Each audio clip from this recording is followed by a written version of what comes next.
I've got a poem. It's quite. I think you guys have heard it before, but I'm going to do a bit of it because it's quite fun. It's called Juniper Park, and again, all of these.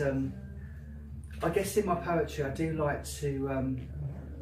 I think people say things to me, and I'm like, that will make a really good poem, or that line is just so poetic. So, again, all of the different mishearings or misunderstandings in this, I guess like that one in NAF, when I'm talking about that guy and me thinking he was referring to his boyfriend. I think what's underpinned all my poetry over the years has been language, but also misinterpretation and misunderstanding and that kind of, that sort of fun space. So this is called Juniper Park. My mum was convinced for 30 years that Joni Mitchell sang on her song Yellow Taxi, they made paradise and went to Juniper Park, when in reality they paved paradise and put up a parking lot. So God knows what mum was thinking. I think I'm thinking like the 70s, maybe she don't know.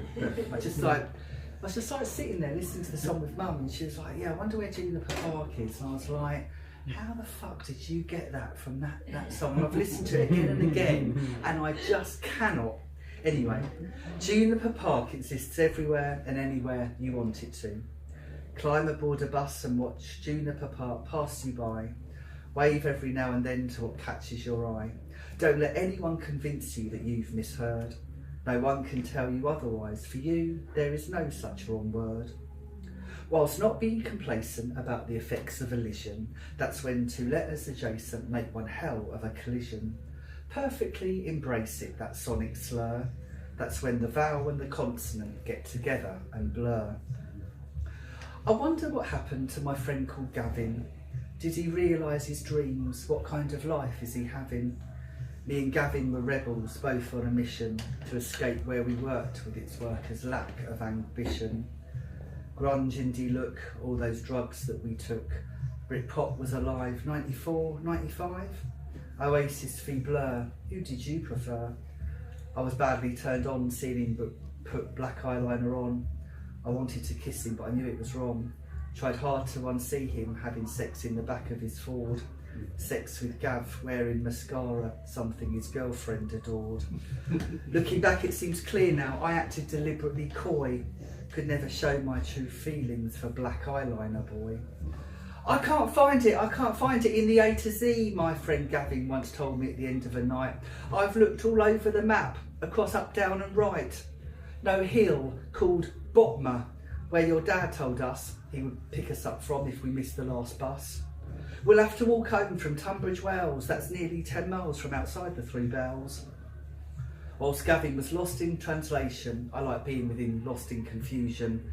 Lost with black eyeliner boy, sure, I was lost in delusion. Though keep seeing him panic, he was getting progressively manic. Don't worry, I said, relax, just chill. My dad said he'd pick us up from the bottom of the hill. So my dad's Kentish twang, I'll see you at Botmarill.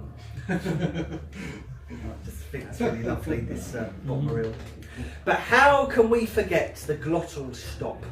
Those unvoiced letters that make sentences pop. It's the Yorkshireman and Cockney spoken aberration, the naughty little brother of received pronunciation. And this is probably my best misunderstanding ever. I love it. And it's true. Beginner level lesson in my English as a foreign language classroom around 2003. Vocabulary focused jobs. At the start of the activity, I told students that today I was not a teacher and asked them to guess my new job. Are you a chef? Asked Miguel. No, replied I. Are you an astronaut? Asked Selma. No, replied I. Are you a tennis player? Asked Pierre. No, replied I. Are you Harry Potter? Asked Yulin. Harry Potter? That's not a job, replied I. Job, yes, Harry Potter, replied a frustrated Yulin. Are you a doctor? Asked Jorge. No, replied I. Are you a journalist? Asked Malgorzata. Yes, replied I. Well done. Teacher, journalist, Harry Potter, shouted Yulin. The other students chuckled and some even roared when I asked Yulin to write Harry Potter on the board. And she wrote, are you a reporter? And I swear to God, are you Harry Potter? Are you Harry Potter? I love playing songs to my students, and Madonna, bless her, got some quite good mishearings. Let's celebrate these Madonna mishearings and more from my English classroom. Are you ready to laugh, ready to boom?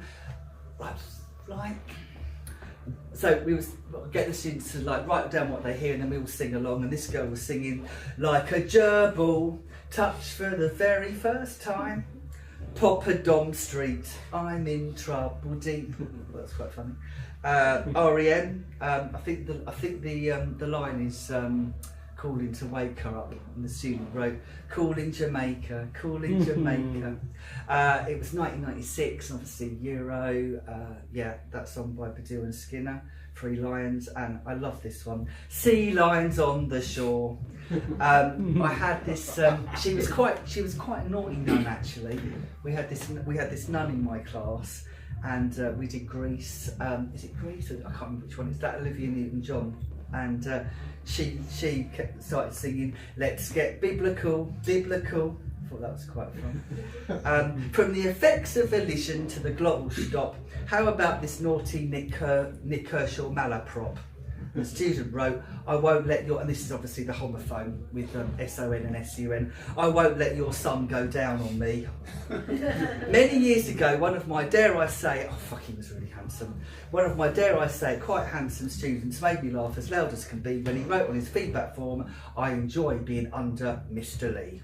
And to finish, right, I've got some, and again bringing mum back into it, I've got two really fun mishearings. My dad, bless him. Mum worked as a legal secretary and known throughout the land for her impressive skills in the art of schwuppen. That's the rate of words per minute you can write shorthand. As a child, I'd find mum's notes around the home wrote in a way I could not understand, all squiggles and doodles and funny letters, weirdly written full stops and ampersand. My mum worked in London at the Houses of Parliament on an ex-Prime Minister's probate. Winston Churchill, no less. My dad, God bless, got slightly confused when at mum's wake. It's really rather funny the mick I had to take when Dad stood up and raised his cup.